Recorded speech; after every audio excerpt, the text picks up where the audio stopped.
GTR listeners, the official Gamertag Radio store is now open on TeePublic. Go to store.gamertagradio.com. That's store.gamertagradio.com. Represent us. You could buy t-shirts, hoodies, mugs, posters, stickers, and much, much more.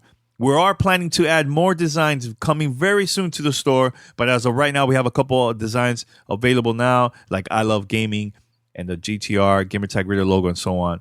It's pretty cool. So go right now to store.gamertagradio.com. That's store.gamertagradio.com. Ladies and gentlemen, podcasting since 2005. You're listening to Gamertag Radio with your hosts, podcaster Hall of Famer Danny Pena, the always opinionated Paris Lilly, and from outside of the norm, Peter Toledo. This is Gamertag Radio.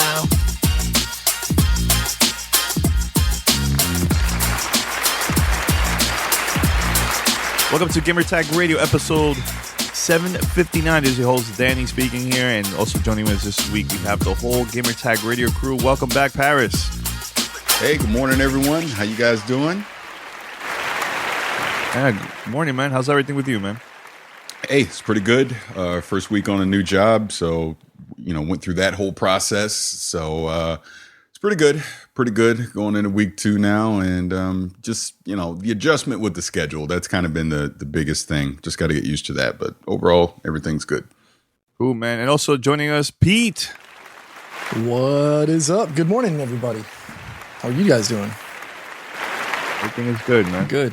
Got a new puppers in the house, so we're going through the struggle of correction and trying to get him to not piss on everything. What's his name? We don't have a name yet. So he's a 2-year-old rescue, and he's white and black. He kind of looks like a border collie / Jack Russell Terrier. Very, very smart dog. Looks a little skittish. He's from Puerto Rico, apparently. So shout out to our Puerto Rocks out in the world. Oh, dope. Yeah. Dope. I don't know how Mayday is really taking to him. He's kind of avoiding him and ignoring him. He's a puppy, so he wants to play, and Mayday wants nothing to do with it. So he knows he's gonna get all the attention though. Yeah. So I mean, aside from that, it's fine. I mean, it's fun. He's a puppy, and that whole thing. So looking forward to it. If you ask me, I think I want to name him Pandem, short for Pandemonium, because we've got Mayday and then Pandemonium. He's all white and black, so the other option is maybe Domino, because obviously comic book character, Domino. The whole nine. But we'll see. Yeah. Let the kids decide. Dope, man.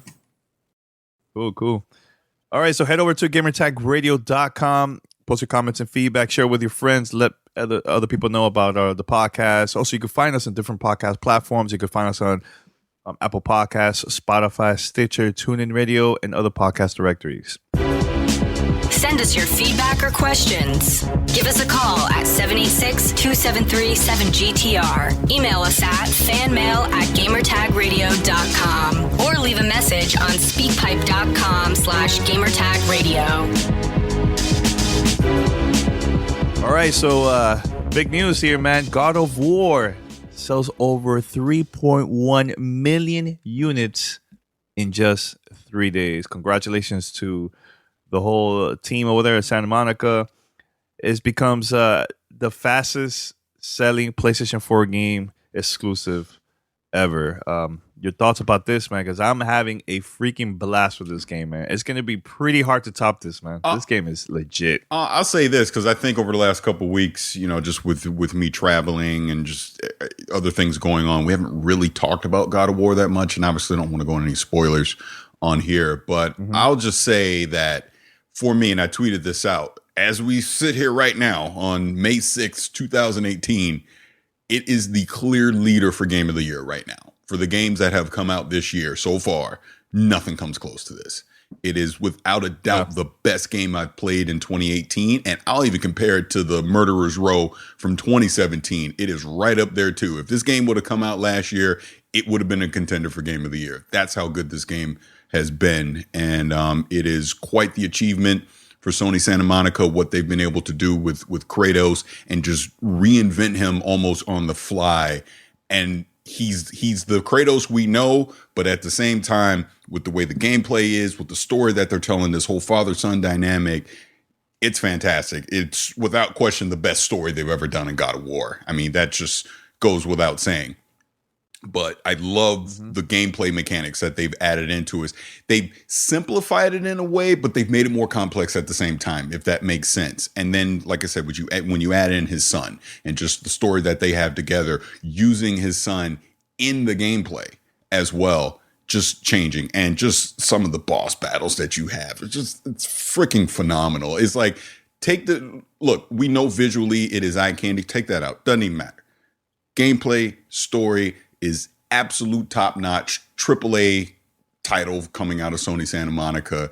You know, props to PlayStation, props to everything that they've done as a publisher and as a studio with this game. And they've set the bar now. The bar has been raised when we talk just, you know, exclusive titles, because this is one of the best games I've ever played. I cannot stress that enough. And I'm not shocked at all. If anything, I'm surprised it's only sold 3 million so far. It's not sold even more. I think as the word of mouth gets out about God of War throughout the summer, because I'm pretty sure even at E3, they're still going to be talking about God of War. So as the word of mouth goes through the summer, I expect sales to actually increase and not decrease. You know, it's not going to be a Grand Theft Auto 5 situation where the damn game's going to be selling for like 10 years straight, but it's going to, and when the dust settles, it's going to be one of the highest selling PlayStation exclusive games that we'll see on the PlayStation 4 platform. And like I said, hey, Spider-Man, Red Dead, and anything else that's coming out the rest of this year, you better step your game up, because this right now is the game of the year for me, without question. What about you, Pete? I don't even know if I could say it any better than that. I mean, obviously, you know, I spend most of my time playing shooters and anything else called PUBG, but I make sure that I dedicate time going back on over to the Sony PlayStation. Play me some God of War, which is, I don't want to say it's awkward or weird. It's, I'm actually glad that it's given me a respite from the kind of rhythm that I've gotten with just playing PUBG, just playing, you know, shooters, you know, Far Cry 5 and all that. But it's such a different twist because it's not your average. And I guess you could say it's almost a typical God of War game, because you have those puzzles where you've got to do your shield stuff if you want to try to get the 3 runes to unlock those.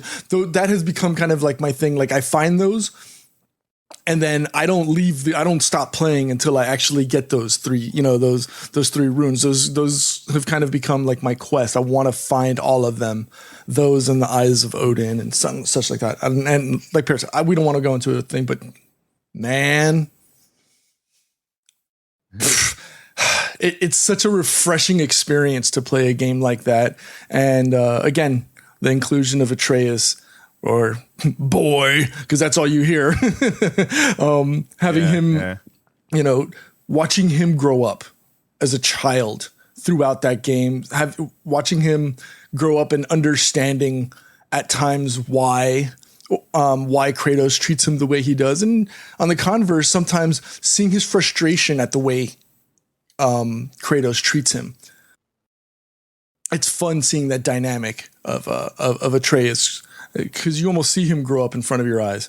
I'd probably say I'm maybe 30 to 40% of the game. I'm taking my time. I'm slow crawling through it. But man, it's just so much fun to play the game. Hell, I even had the wife come in here and she was like, I might want to play this after you. So I mean, anything to get my wife in here and play video games is a lot more fun too.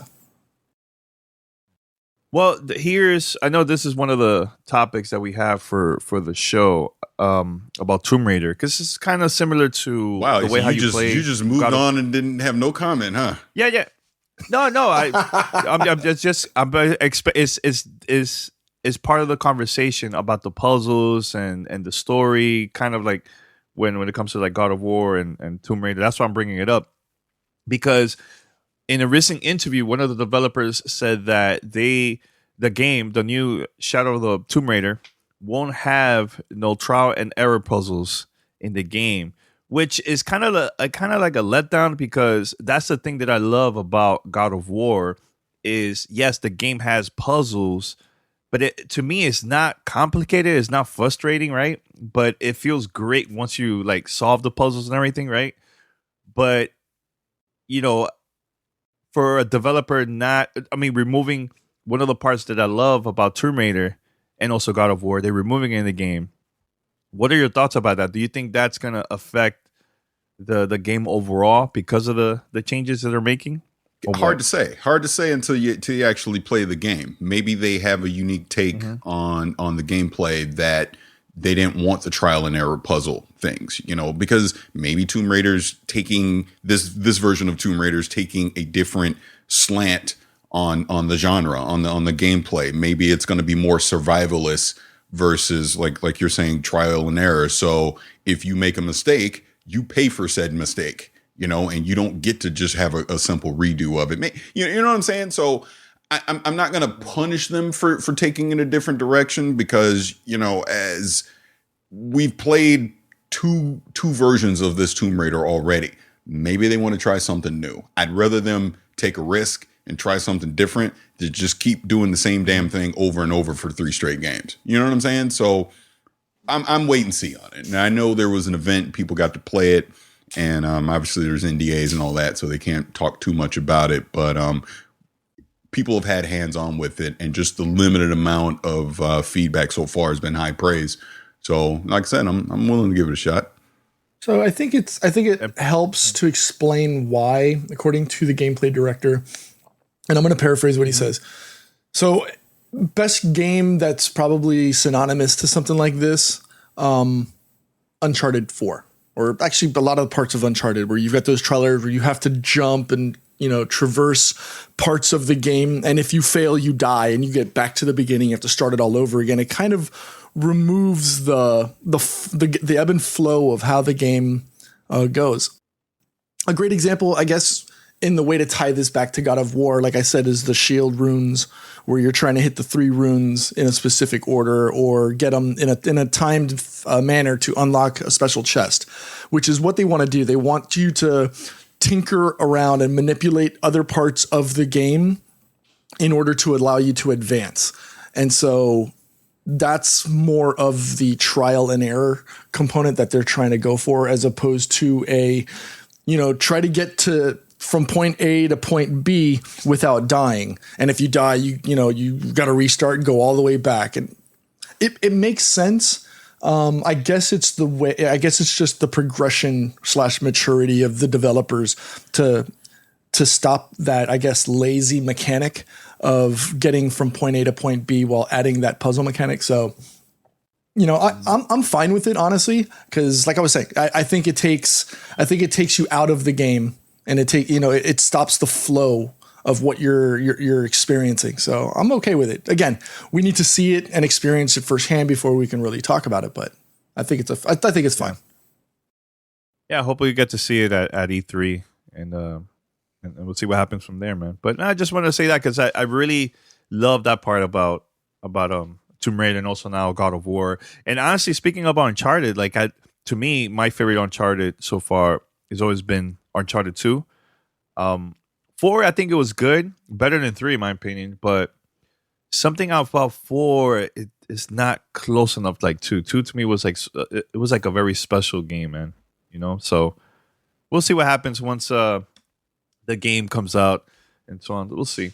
By the way, so Activision Blizzard president had a conference earning call a couple of days ago, and I know there were top conversations about situations going on now with Fortnite. It's getting a big buzz, it's making a lot of money and all this stuff, and the rumor of Call of Duty, the new Call of Duty Black Ops 4 that might have also Battle Royale. Compared to Fortnite's a free game and they're making crazy money, right? So the conversation came up about $60 games, and the Activision Blizzard president said that $60 games are here to stay. They don't see this going away anytime soon. He says that right now, today, we have a full range of business models free to play subscription, upfront payments, downloadable content packs, ongoing microtransactions, all these succeed at a scale. We do believe that $60 games will continue. Now, if Treyarch and Activision do announce a brand new Battle Royale feature that's coming out for the new Call of Duty, it affected kind of the also Battlegrounds Unknown ever since Fortnite added this new Battle Royale totally for free. It kind of hurt Battlegrounds, right? Do you think it's going to hurt Call of Duty because of this new business model? Instead of people paying $60, they might as well just go to the free route. What are your thoughts on that? I think, and again, we'll see on the 17th when we go to that event, but I think it all depends on what the strategy. What is this BR mode going to be, first of all? I think a blatant ripoff of Fortnite isn't going to work. They're going to have to do something different, first and foremost. But the core of Call of Duty is that multiplayer, right? As long as that is intact and what we expect it to be, and if they beef up the zombie mode, those two components alone could justify them still charging you $60 for Call of Duty. It just is. I know there was outrage on Twitter, big shocker this week, about Black Ops 4. People, it's going to suck, it's going to suck. And it's like, you don't know. You have no idea. Give Treyarch the courtesy of at least showing you the damn game before you start saying it's going to be terrible. Because we just don't know. We have no idea what it's going to be. So with that, in that regard, let's see what the Battle Royale mode is going to be first. But like I said, if the multiplayer mode and the zombie mode is what we expect it to be, and like I said, they probably got to bump up the zombie mode a little more, that alone can still justify $60. Then you throw in the Battle Royale mode. Maybe they kind of adopt the Fortnite model of, you can purchase optional things to improve yourself. And because again, that's obviously Fortnite's business model, how they're making hand over fist right now, money wise. But maybe that happens. Like, look, I'm actually very excited for the 17th because I'm pretty sure they're going to show us this Battle Royale mode.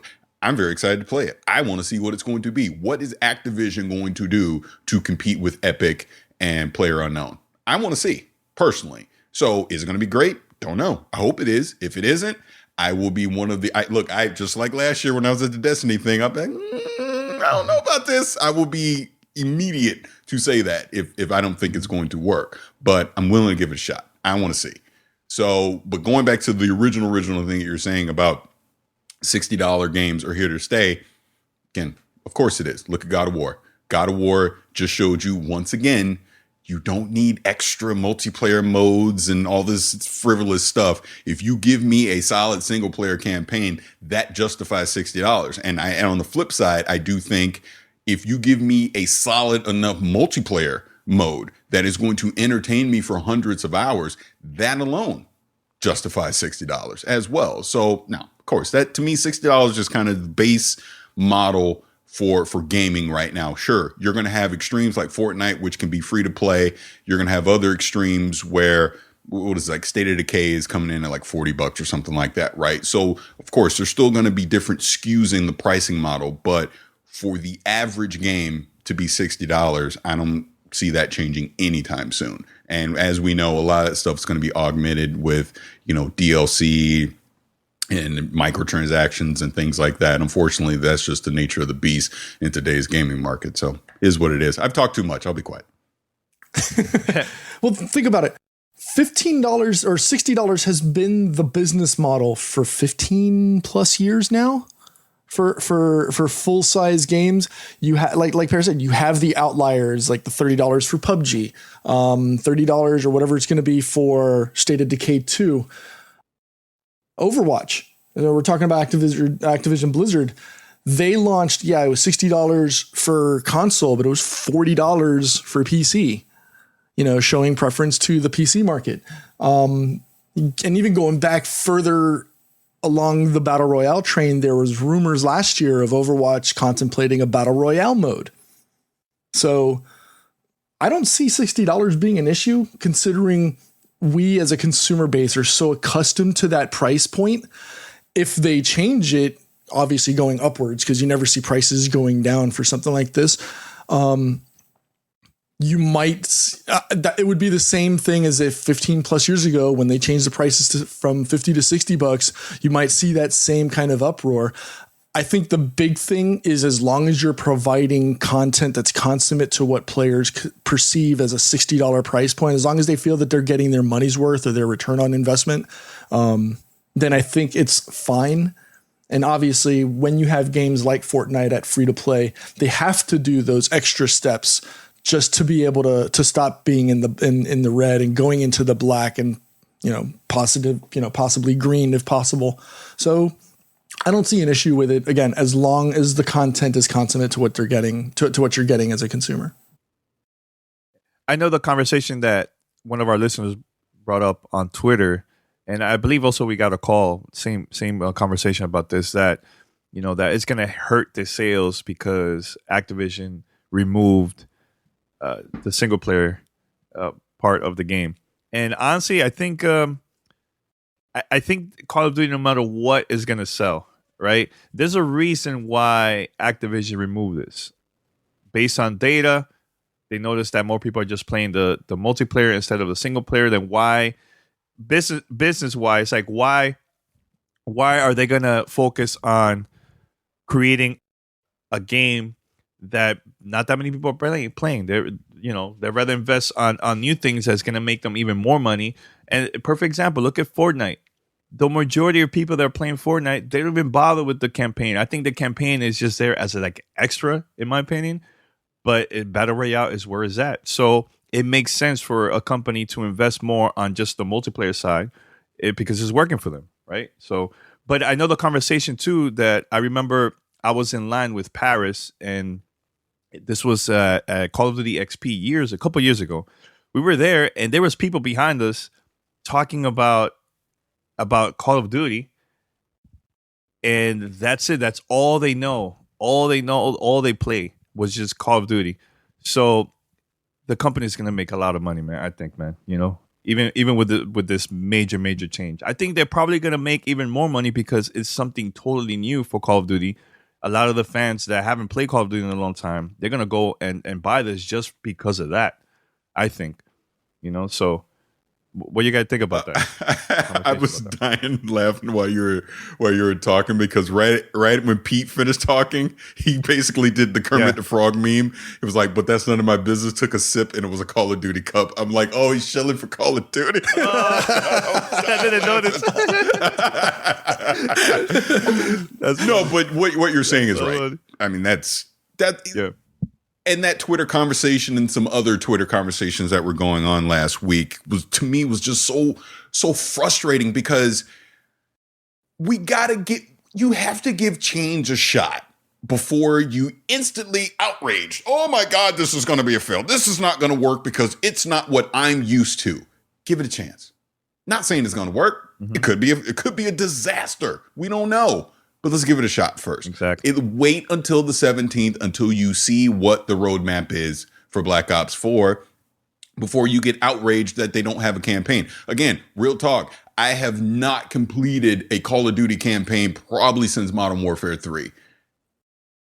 If I play Call of Duty, it's because I want to play the multiplayer. It ain't for the damn campaign. Because to me, the campaign is just the same thing over and over again. It's not something that intrigues me to want to start and play to completion. I've played Black Ops. I've played Black Ops 2. I've dipped my toe into the campaign over the past few years, but I instantly get bored because I'm like, this is the same thing again. I might as well just go play multiplayer. That's usually what happens. So I understand that, and again, all rumor and speculation. Treyarch was working on a campaign. They couldn't get it done in time, so they pivoted at some point, and this is what we're going to get. Let's see what it is. That's all I'm saying. Maybe on May 18th, we're all on here just bitching and complaining. Who knows? I don't know. But I'm willing to at least give them the chance to show me. And I'll turn this on the opposite standpoint. Again, it is literally a year to the day at the same location as that Destiny 2 reveal I went to last year. I went into that complete blind faith to what they were doing. Yep, this is going to be great. Oh, can't wait. Even though I was skeptical on them going to the 4-play multiplayer and some of the changes, I was still willing to give them the benefit of the doubt when the game came out, right? So I was just sipping the Kool-Aid. Now it's the opposite, where I'm trying to say I've learned my lesson on that. Don't go by what you just see. Wait until you are actually playing the game and you understand what it is that they're trying to do versus going off of rumor and speculation, because you just don't know. You don't know until you actually play the game. You know, wait, again, let's bring it full circle back to God of War. Did anyone expect God of War to be what we're playing right now? You didn't know until you actually played it, right? And then you're like, oh my God, this is freaking amazing. We didn't know, you know, and now we do. So again, every situation is different. You just don't know. So like I said, I'm saying this now. In a week, I could be yelling and screaming that, oh my God, this Battle Royale is a freaking disaster. What were they thinking? I don't know. Or I could be going, man, I played it. It's freaking awesome. Get ready. Fortnite, Player Unknown, you got competition. Which I hope that's the case, because competition makes everything better.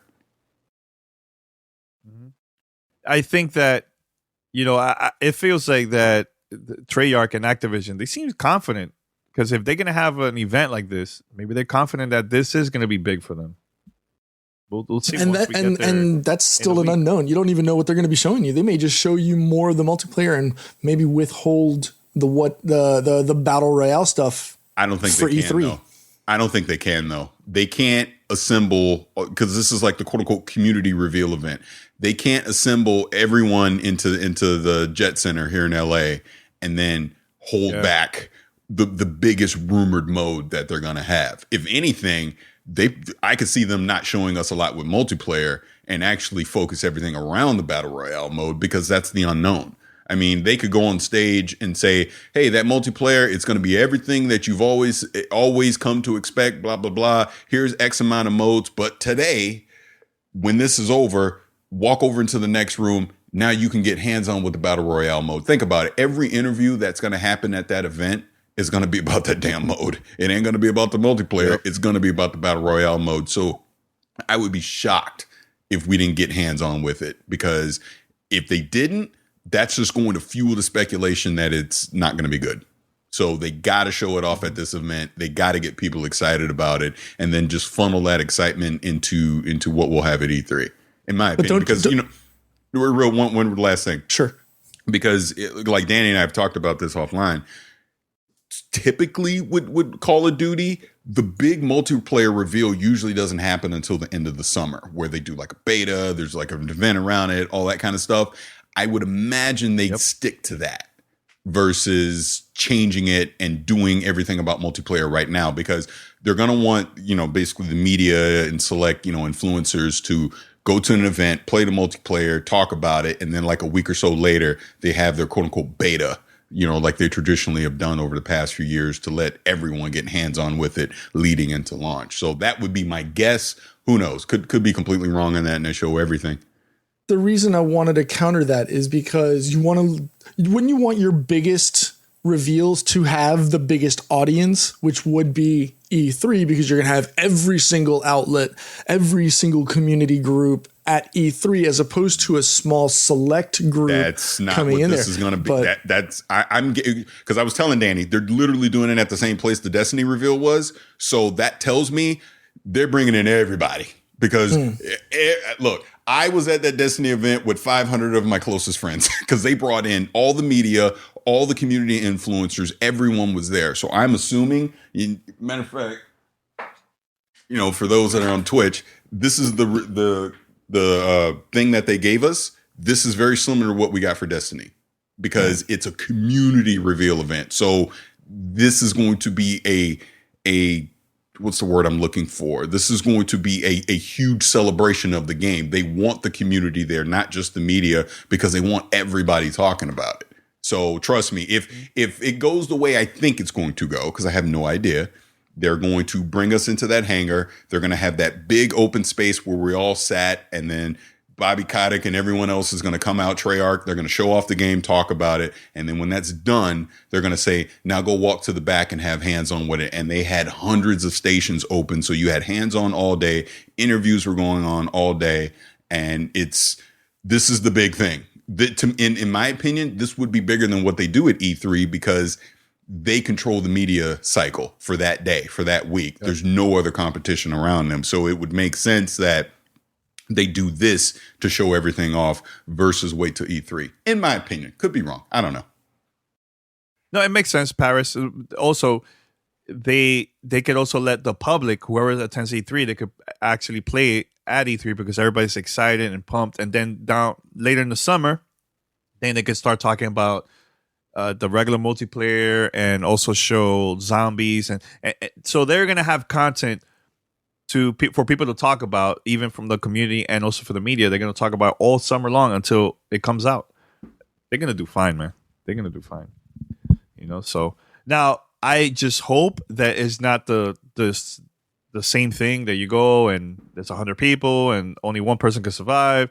I hope they show new things that we haven't seen before, because that's the thing that I'm a little bit worried about E3, that everybody is gonna have this freaking mode.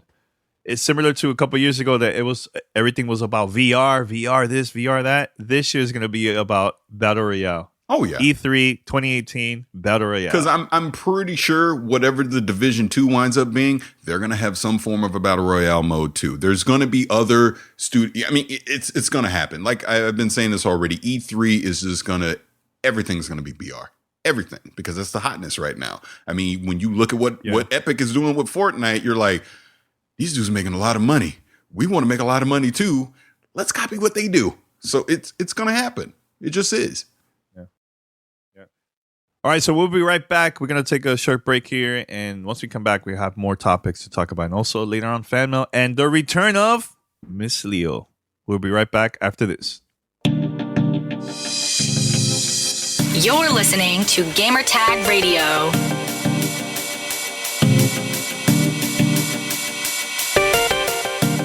All right, so we have a brand new sponsor for this episode, 759, and a brand new sponsor, right, Paris? Yes. And I want to thank Keeps. Keeps is designed for guys who want to stop hair loss with their scientific and affordable approach managed entirely on Keeps.com. Keeps is the easiest way to stop hair loss before it's too late. So here's the thing. Again, we want to thank Keeps for being a new sponsor. And I volunteered.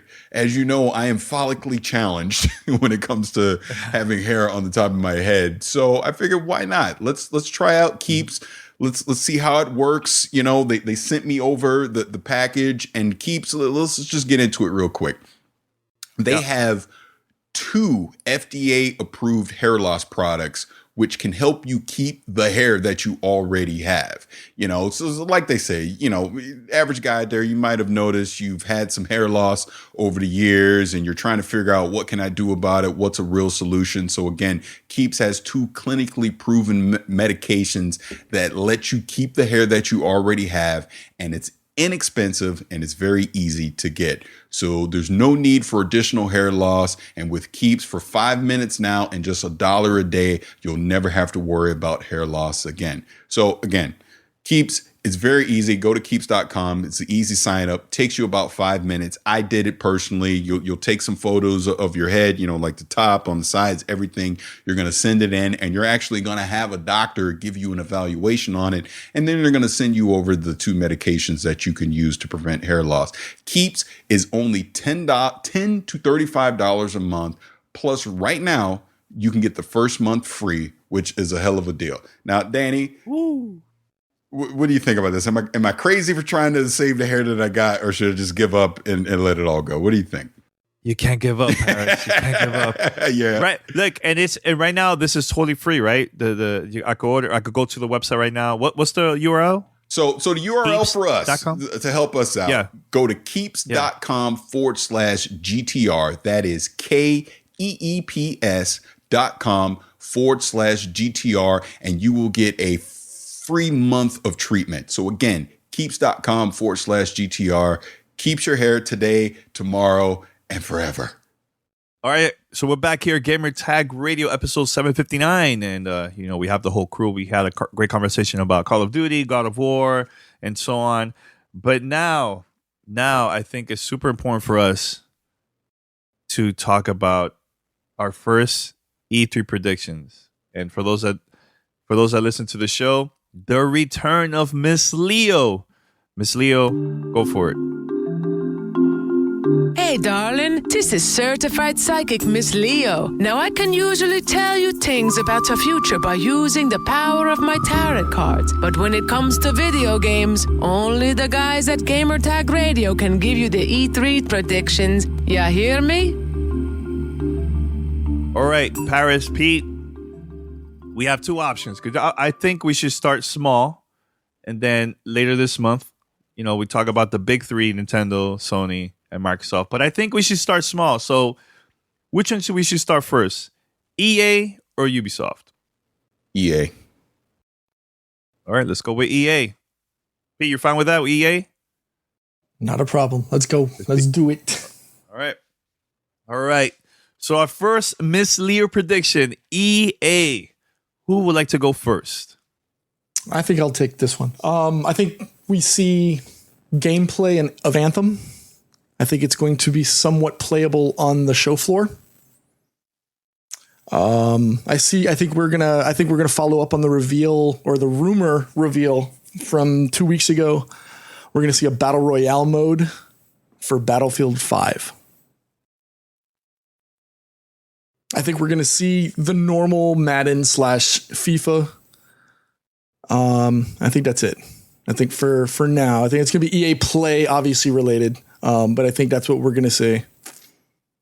Maybe a UFC game. Okay. Paris, you would like to go? Or you want me to go? Yeah, I can go. To add on to what Pete said, because Okay. I agree, Battlefield 5, we're going to see some kind of battle royale mode. It's just going to happen.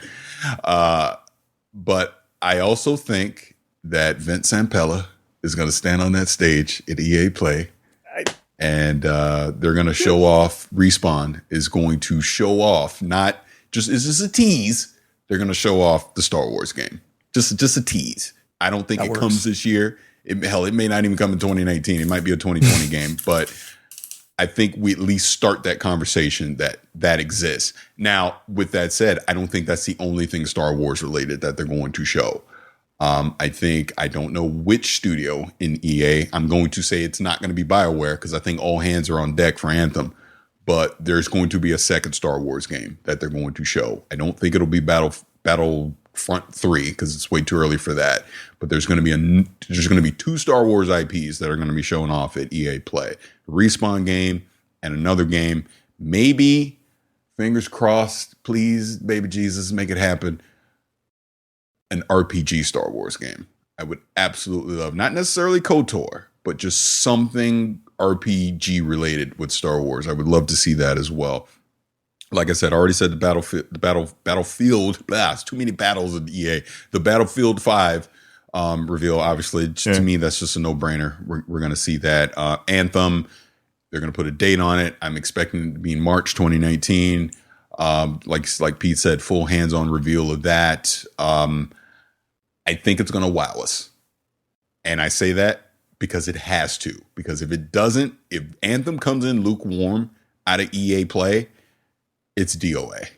It just is. There's just too much competition out there. I mean, we see Bungie, all the struggles that Bungie's had with Destiny 2. They're starting to get those things fixed. We know the Division 2 is coming. I'm highly anticipating that. Anthem being the unknown right now has to shine at EA Play. It has to be phenomenal. They have to show off, okay, we got a full-fledged story for you. Here's all the cooperative modes that we're going to have. Here's our version of the raid. Because I'm telling you right now, be it Division, Anthem, anything that's going to compete to what Destiny's doing in this shared shooter space, better have that huge cooperative in-game activity. Because if you don't, you're just not going to compete, in my opinion. They better show a lot of things to do in the end game, be it cooperative or single player or multiplayer. Again, that's another big one. We have no idea what the multiplayer mode is going to be for Anthem. So we need to see that in action as well. So it's going to be a huge EA Play. I keep wanting to say E3, EA Play for Anthem and BioWare, because like I said, Casey is back. Save us all. Help, please make it the best game it possibly could be, because I want it to be great and I want to come out of E3 super excited about it. Well, here's another prediction. I totally agree with Paris about Star Wars. They're probably going to show like a little sneak peek, what's coming and so on. But also, this is going to be a crazy prediction here, but I know, was it 2 years ago or so, they teased about a new Mirror's Edge, right? And they brought it back and so on. It wasn't a huge success once the game came out, but I think it's possible that we might see an announcement of an old game that might return for EA. I swear to God, I thought you were going to throw out Battletoads again. No. But I think, first of all, that's a Microsoft thing. That's not no EA, Pete. But I think, what if they go on stage and they show the return of Skate? There's been a game that the community have been requesting for years. And I know that even trended on Twitter because I think one of the employees put hashtag Skate4, and everybody was going crazy. It was trending and all this stuff. That the EA employee was like, "No, I was just like you guys. I was just hype about it. Hope they could bring it back." But I'm not saying it wasn't an announcement. But people thought it was an announcement that all the media was talking about it. So I have a feeling that maybe Skate might return for 2019, 2020 for this new generation, man. I think that's possible, man. It's possible. You think not, guys, or no? It's very possible. It's gone away for enough amount of time that I can see them trying it again.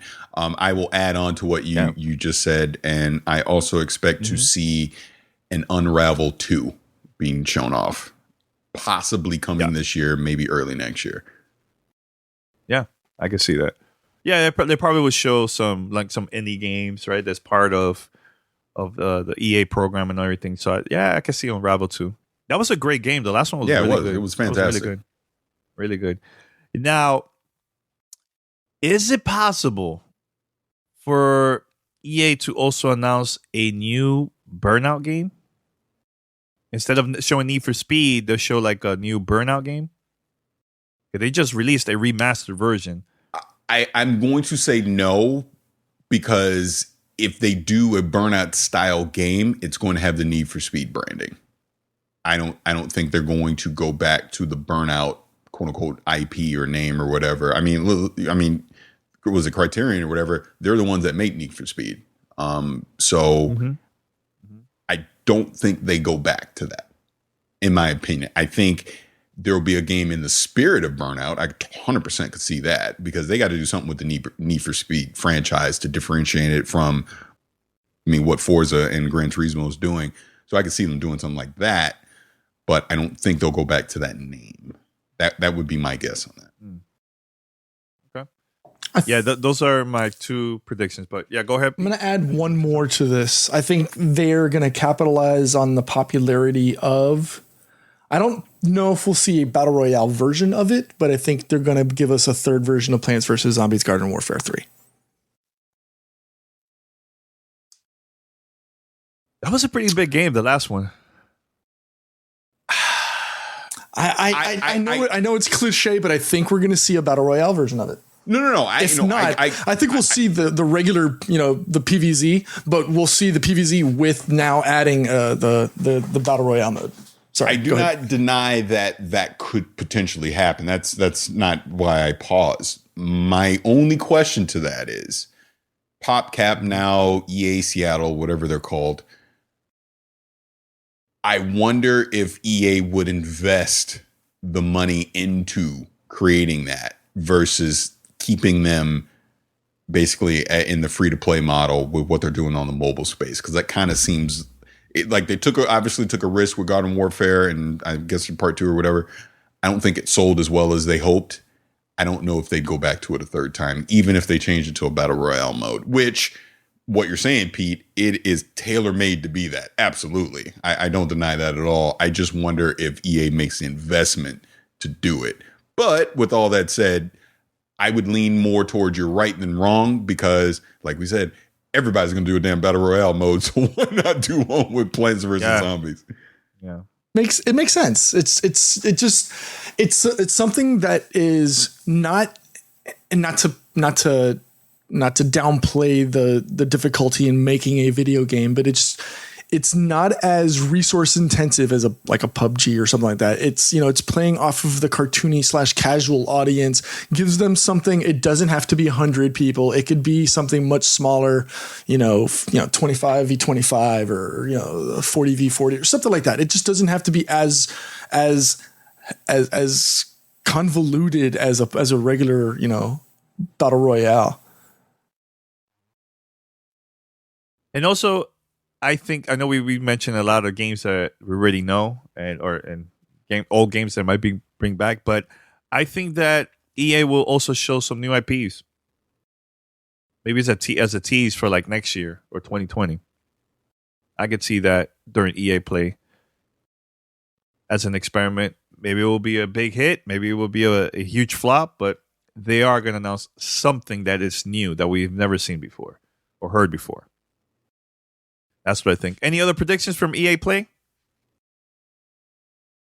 I think that's about it for me. Okay, Pete. Yeah, I'm trying to, but I don't think I have anything else. I think that Plants vs Zombies is probably I don't know. There's unlike 60-40 that I think we're going to see it. Yeah, and as I put more thought towards it, it might increase on that. But I think it's a possibility, and it's an absolute no-brainer, just from a casual perspective, because it's not the blood and gore that parents would be concerned about, but it'd be something fun and easy to jump into, running around with sunflower shooting peas or whatever. I don't know. It just looks like sounds like a fun concept. You know what? And I will take it to this level. I think that game might be free if they announce that instead of charging $30. This is EA we're talking about. Come on. Come on. But hey, if Epic is making so much money with their free game, I think that's possible, man. Have this game for free. If not, then I don't know. Charge $30 then, I guess. All right. So we have fan mail questions here. So you guys ready? Fan mail or what? Let's do it. Yep. Let's do it. It's time for fan mail. All right, so should we start with a voicemail or an email? Pete, you're the one in charge of this. What do you like to do? Let me see. We can do. I'm gonna read an email. I'm gonna read his email because right. I can answer this one. So, all right, go for it. This one is titled "What Would Paris Do?" And he goes, "Hey guys. I'm in a first world gaming problem and hoping for your advice. I've never been into RPGs, so after about 3 restarts, I'm finally getting into The Witcher 3, reaching level 18, so maybe about halfway-ish, yes. And I'm loving the game. My problem is that a few days ago, I was able to pick up God of War, and I've been hearing about how great the game is. Would you guys suggest taking a break from The Witcher and play God of War, or wait until I finish The Witcher? Nope, to play it. I would get a couple hours here and there to play video games, so I'm afraid that in stopping The Witcher, I may not be able to get back into it. Please help with this ridiculous dilemma. Thanks a lot, and keep up the great work. Love the show. Matthew. Thank you for the email. So here's my suggestion. I actually replied to him and said this. And I told him, I've done 3 full clears of The Witcher, and I've done 1 that was everything. All the DLC that's come out, expansions, everything. It's an investment versus just a game like God of War. You could literally sit down. Like he said, he had a couple hours a night to play. You could probably sit down every night over a 7-day period and knock that game, and maybe longer. So maybe like a 2-week period where you could just sit down a couple hours a night. And you can knock that game out, right? Do that. Experience God of War. It's 100% worth it. It's a fantastic game. I highly suggest you do that. Come back to The Witcher. The Witcher is not something, sure, you can sit there and just play it straight for 200, maybe even 300 hours and get through it. But to me, it's something I'll play for a while. I'll go play something else. I'll come back to. It's my escape game. I go into that world and I escape into it. It's a completely different experience from anything else that I'm currently playing right now. So I would look at it as a long-term investment to play, and you'll feel better about it by taking your time, just embracing the world, doing all the little things that you can do in there. I highly suggest go watch some YouTube videos on on resource planning and just the way that you can use just some of your different weapons and the magic and the alchemy and everything.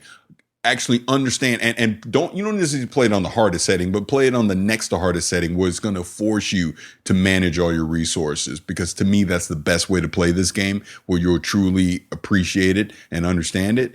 And like I said, don't expect to beat it anytime soon. If you're starting it right now, if you play it from start to finish with all the DLC, with the limited amount of time that you have, plus the other games that you're going to play along the way, you'll be playing The Witcher 3 well into 2019. You will. And you'll still come back to it and you'll still love it and you'll still appreciate it, because I will say without a doubt, there's nothing that comes close to this for this gaming generation for me. Nothing. Not Destiny, not God of War, not Mario, Zelda, nothing. This is the best open world RPG I've ever played in my life. And there probably won't be anything that tops it until Cyberpunk comes out. So there you go. I'm done. Ran over. All right. There you go.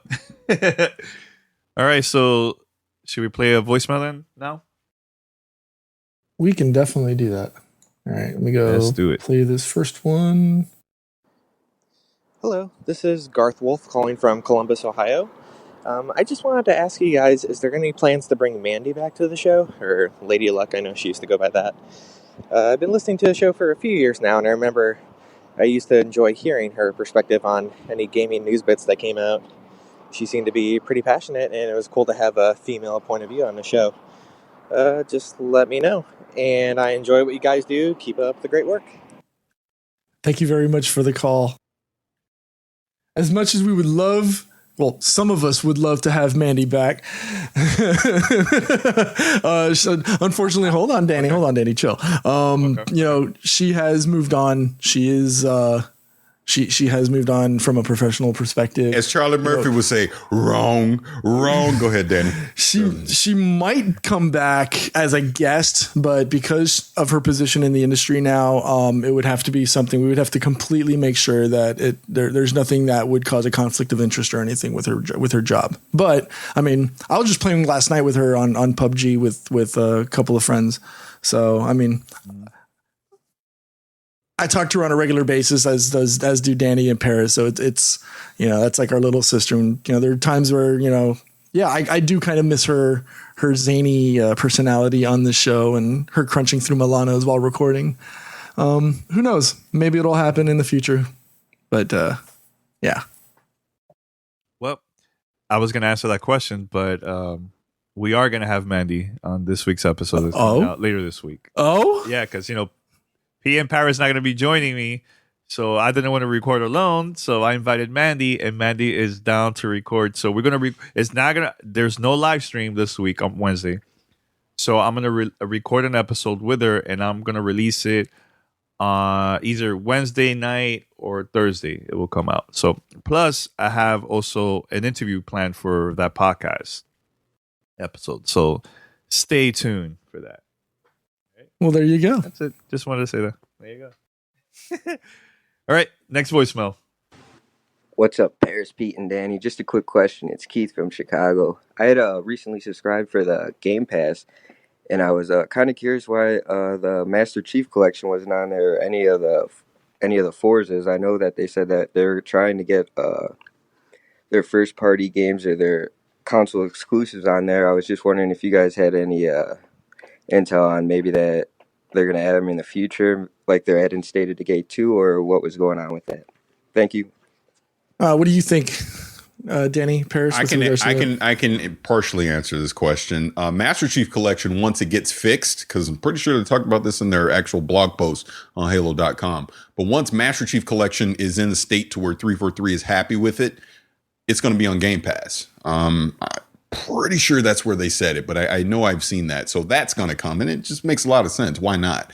As far as the Forza stuff goes, I mean, obviously, whatever Forza Horizon 4, I guess is what it's going to be called, whatever that is this year, that'll be on Game Pass. Anything moving forward will be. I don't know if they're going to go back and add like Forza 7 or Horizon 3 or anything like that on there. But moving forward, the Forza games will be on there. And that's where you got to kind of have to look at it with Game Pass.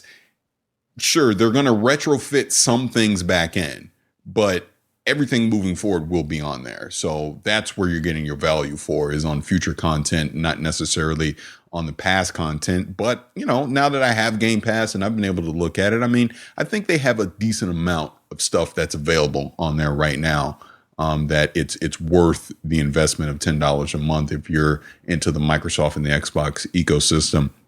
And, like he's saying, State of Decay 2 is about to hit. We know whenever Crackdown 3 comes out in 2027, that'll be on there. Obviously, any future Gears games, Halo games, fingers crossed, Banjo-Kazooie, Perfect Dark, things like that. All those games are going to be on there. Anything that comes out of Microsoft's game studios will be on Game Pass. And then anything that, deals that they can work out with third-party publishers will be on there as well, which I know we haven't gotten to Microsoft yet, but just when we get there, I have a Miss Leo for that. I'll leave it at that. But that's all I know. I think that they are going to go all out during their press conference and announce a lot of games that it's going to be available on Game Pass. So I think during E3, they're going to make those announcements about Halo, Forza, maybe all their old games and, original Xbox 360. They're going to have a big announcements, I think, during E3.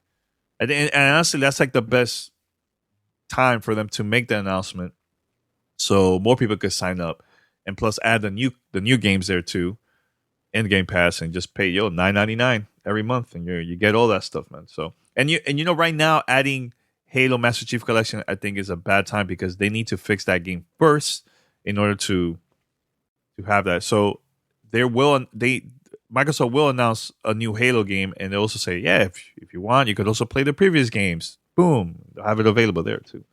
So I don't even think Halo reaches on Game Pass, is it? No, it's not. Yeah, so no, but they could easily add it. Oh no, absolutely, and I don't even know if there's any other of the Halo games that are on the Game Pass service. So, obviously, Master Chief Collection would be the ideal one. Wasn't there like a tweet or something from Xbox last month? Was like just say when or something like that with a hashtag Xbox Game Pass with a couple of images, but then it was deleted off of Twitter after a bunch of major outlets reported that it looked like it was potentially coming. I don't know. Like Paris says, there's a possibility that it will show up. When and where, I don't know. Maybe that'll be their announcement at E3. Hey, Master Chief Collection coming to Game Pass now. Yeah, because I went and looked it up. Like I'm just looking at Game Rant. They had an article 3 weeks ago talking about this, that the Xbox Twitter account teased that the Master Chief Collection is coming to Game Pass. Yep. It was featured on an ad. But if you try to follow that Twitter link, it's dead. It doesn't exist anymore. Right. Because I think it probably, but that's my point.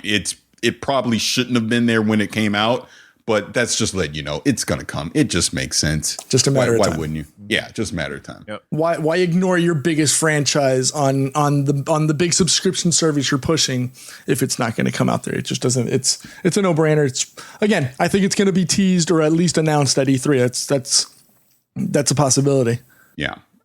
I think that every time Microsoft will announce a game, let's just make believe. Hey, new Fable, right? What if they will have the older games available on the Game Pass? If they announce Halo, they will have it available on Game Pass. The older games, Gears of War, same thing.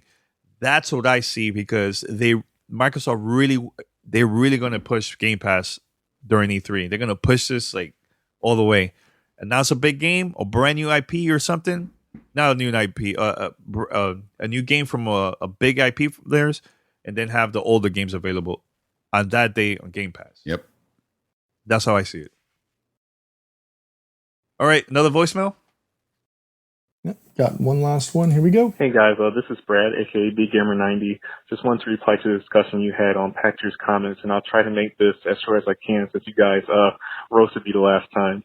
I think what we need to understand is that he's speaking from the perspective of an average Joe gamer and not someone that's into gaming as much as we are. Previously, exclusives were the biggest budget AAA games, but I would say that during the 360 gen, those games became both first-party exclusive and third-party multi-platform. And at this point, people are simply buying consoles to play good, popular games, period, and to do so on a consistent basis without large Wii-like gaps. I honestly feel that the PS4 would still be doing very well if it didn't have any exclusives simply due to the branding, PR, and pricing, thus making it a more attractive console for people worldwide to play games like FIFA or Call of Duty. You mentioned the Switch, and I feel that the Switch is selling hotcakes more so due to its design than it having exclusive games. I say this since I love my Switch, but the majority of games on the Switch are Wii U ports or ports of games that are on the PS4. These games are making people excited on that platform, though, since they can play these games on the go, as well as continue on getting new Nintendo content. The excitement for the Switch wouldn't be there, I think, if it were just a regular Nintendo box that you plug into a TV and nothing more. So exclusives still matter. They are so great to have in terms of giving a console a PR boost and filling in gaps when there aren't many AAA third-party titles. I agree with Pachter, though, that they aren't as important as they were, say, 15-plus years ago, and that multiplats and ecosystem traits or features have become just as important, if not more important. So that's how I feel. Keep on doing the good work, guys, and congrats on a new job, Paris. Yep, thanks for the call. Appreciate it. I know I still disagree with Pachter thinking that first party exclusives are going to go the way of the dodo. I still think that they're important for the first parties, the Sony, Xbox, and Nintendo Switches of the world.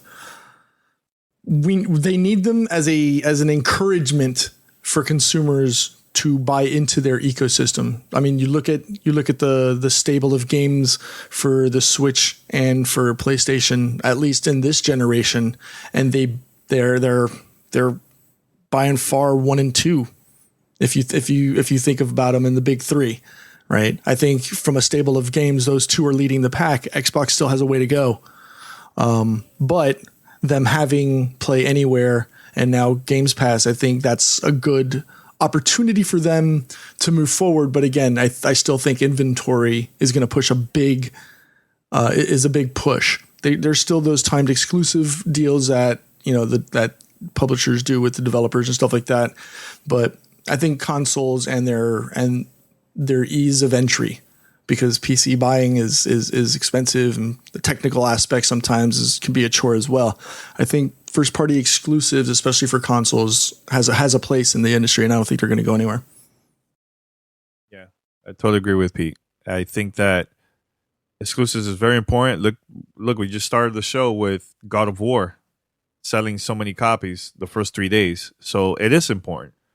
I think time exclusives, for certain things, that also works, because when you, like the average person, when they see a commercial on TV, let's say Destiny, and they have the PlayStation logo at the end of the commercial, automatically it will think, oh man, this is for PlayStation, so they'll go and buy that game. So that also works when it comes to like exclusive marketing deals. That works big time, So, but overall, first party exclusives, that's super important.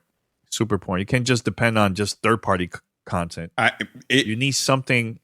Yeah, go ahead. No, I was going to say it's literally why Microsoft is in the situation they're in right now, because they don't have the robust exclusive lineup. And again, we've been praising God of War this entire show. It's a crown jewel example of why exclusives can matter.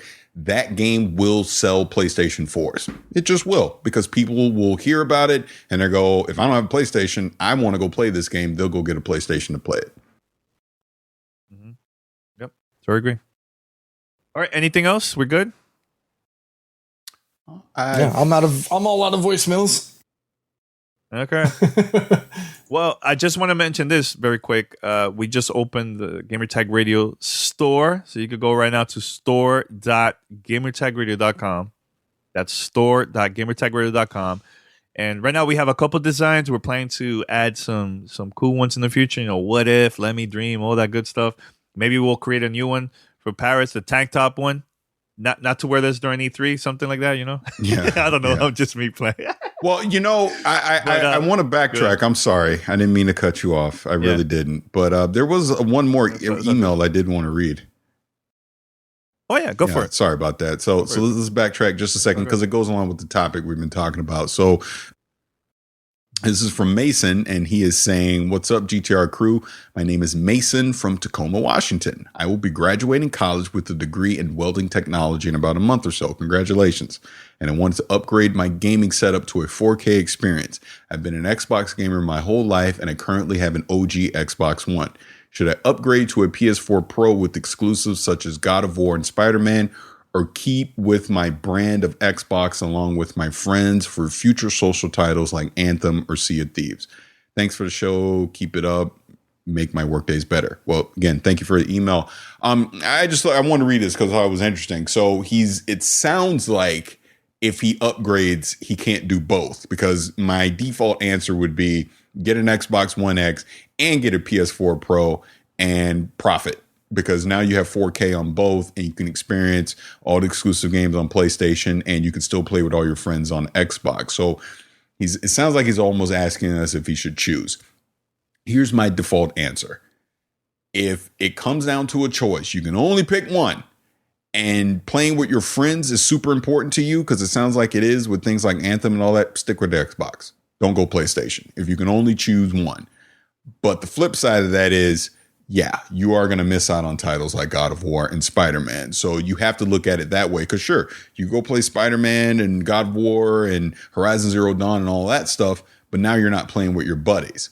Or I guess the compromise in this could be keep your original Xbox for playing with your buddies, but you just won't do it in 4K. I know that's a tough thing. Basically what I'm saying, option A is get them both. Option B, get the Xbox One X, miss out on PlayStation. Or option C, no 4K on Xbox, keep your OG Xbox and go get a PS4 Pro and maybe make some new friends on PlayStation. That would be what I have to say. I will add to that don't buy anything just yet. Wait until E3. Wait and see their press conferences from Microsoft and Sony. You know, because you never know. Maybe Sony will announce a cheaper console. You never know. Or same thing with Microsoft. Maybe they'll have like some big announcements of new games and stuff. So just wait until E3, and I think based on that, then go and buy the console or upgrade it, whatever you want. But just wait. I think that's the right time for us to know more of what's coming in the future for both consoles. And just check out the press conference and decide from there, man. You know, but I think at the end of the day, in my opinion, I love playing with my friends. So I will stick with just that console. And I think that was a situation that we talked about years ago with actually last year with P in Paris. This is during the whole Destiny 2 that was coming, right? And it also was going to be available for the PC. So yeah, it looks better on a PC, but what about your friends? And I said stick with playing with your friends. So stay with the PlayStation, right? Because all your friends are there. So, but yeah, P, you want to add anything to that? No. I mean, at the end of the day, it's subjective. It's whatever you want to play with. I mean, I know for a long time I stuck to playing with my Xbox One because I have a contingent of friends that are there that I play with. You know, there's people that I'm now. My puppy. There's people now that I play with on PlayStation 4, and obviously I've got our a contingent of people that I play PC with, especially from our Discord community. So again, go where you feel more comfortable. Go where you feel you're going to have the most fun. Or if you want to start something fresh and new, do what Paris did a couple years ago and, sell your Xbox, go PlayStation. But again, it's all your choice. And that's the beauty of the gaming industry and choosing your platform. It's your platform. It's your decision. It's your choice. If there's people that you want to go play with on Xbox, go play on Xbox. If you want to go PC and use PC and go play anywhere, you can play with both. But again, just go where you're going to have the most fun. I think that's the most important thing. All right. Well, thanks everyone for sending us questions. Keep it up. Send us questions, fanmail@gamertagradio.com. Go to speakpipe.com/gamertagradio. You can do this from your PC or from your phone and so on. And go to gamertagradio.com. Listen to our past episodes. Also, Audio Boom. You can find us at Apple Podcasts, Spotify, TuneIn Radio, Stitcher, and other podcast directories. And remember, the brand new Gamertag Radio store just opened a couple days ago. Thanks for those that have been buying the t-shirts. Right now, we have a couple designs, not much, but we're planning to add more designs, more cool stuff. We're going to have posters, mugs, stickers, hoodies, t-shirts, all type of stuff, man. So make sure to go to store.gamertagradio.com. That's store.gamertagradio.com. And I believe Pete also posted this in our Discord server. He said that we're planning to have like a contest, right, Pete? I wouldn't go so far as a contest, but I mean we're taking submissions from content creators and creatives. Submit them. Who knows? Maybe your design will get added to the Gamertag Radio store. You're curious because I think it's our fans and our listeners that probably would know what other community members want best, or what I think. I mean, there's a couple of catchphrases, obviously. Exclusive. What if? Probably maybe if you get like a Miss Leo shirt or something like that with Paris' face or something. I think that'd be great. But I mean, I'm telling you, I like the tank top one. I'm telling you, I have to look for that quote. Paris don't wear tank tops at E3, something like that. It's unprofessional, and then just have Paris in a tank top.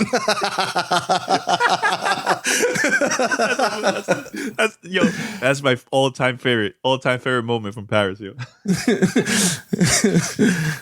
Yeah, crazy. But I mean, look, you guys come up with a design or request, and we'll try our best to do it, man. And at the same time, it'll help us, to invest more in the show and other things, with trips and audio equipment and all that. So it will help us out big time, man.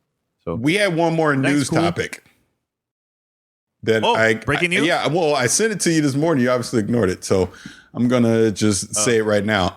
So okay, yeah, Campo Santo. I always want to call them Camp Santo, but Campo Santo.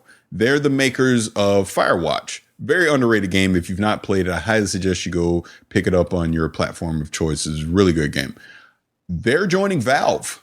Valve has basically acquired them. They have a whole blog post up on their website, blog.camposanto.com, but talking about it, that basically they've obviously been a huge fan of Valve over the years, and just through discussions, Valve basically offered them to join Valve and to continue making their current game In the Valley of Gods, which will now be a Valve published game. So the point I'm bringing up on this is, props to them, great for them, because like I said, Firewatch was fantastic. Now they get the financial backing of a Valve to finish their next game, which, again, if you go watch the videos on it and see the preview they've done, looks fantastic. It has a kind of a Raiders of the Lost Ark feel to it. This is big in the sense that Valve has talked about getting back into making games and publishing games. And for them to acquire a studio like this to be on the forefront of that, I'm not saying this is Half-Life 3 or anything like that, but Valve making games is a good thing for the industry. Look, we know they make hand over fist with Dota and Counter-Strike and all that stuff, but I want to see them get back into the game making business.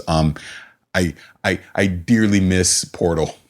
I would love to see more adventures on the Portal universe. I want to see more things with Left 4 Dead. I want to see them do, which now this In Valley of the Gods will be a new IP for them. I want to see stuff like that coming from Valve because, again, competition just makes everyone better.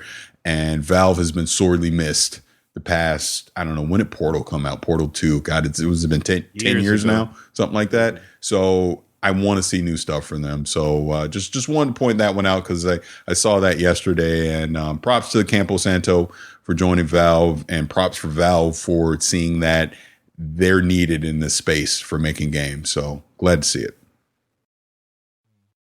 Yeah. Shout out to them and try out Firewatch. If you never played it, try it out. I know it's available on consoles and Steam, and I believe it's also coming out pretty soon for the Nintendo Switch. Firewatch, great game. All right, so I think we're gonna wrap it up here. Thank you everyone for downloading the episode 759. Remember, later this week I'm gonna have also Mandy here and also a special guest. Don't want to say who it is just yet. About a brand new project and stuff. So we're gonna talk about that later this week. And coming soon, live from LA, we're gonna be there. I'm gonna be there with Paris. We're going to check out Call of Duty Black Ops 4. Let's see what happens with this a community reveal event.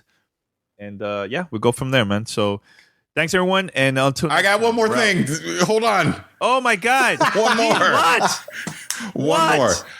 Today, Sunday, May 6, 2018, at 11:30 a.m., Jay and I will be recording a spoiler-filled podcast of Remember When live on Twitch for Infinity War. That's all we're gonna talk about is Infinity War, full of spoilers. Yes. So if you're here live in the Twitch chat, 11:30 a.m. Pacific, come back here. Jay and I will be on here. We will be talking all Infinity War. And for everyone listening on the audio podcast, Remember When, that audio version will be out at some point next week as well. So just want to point that out. I'm excited to talk about this movie. I've probably seen it about 5 times at this point. It's time. All right. Can I officially stop the show now? Wait, I got one more thing. Oh my God. All right. All right. I'm going to say it. Until next time. We're out. Peace. Later.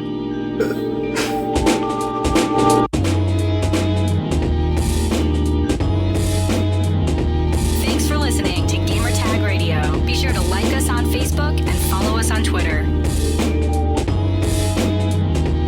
Thank you for listening to Gamertag Radio. If you'd like to donate and help us out for future events and more coverage and also better audio equipment, head over to donate.gamertagradio.com. That's donate.gamertagradio.com.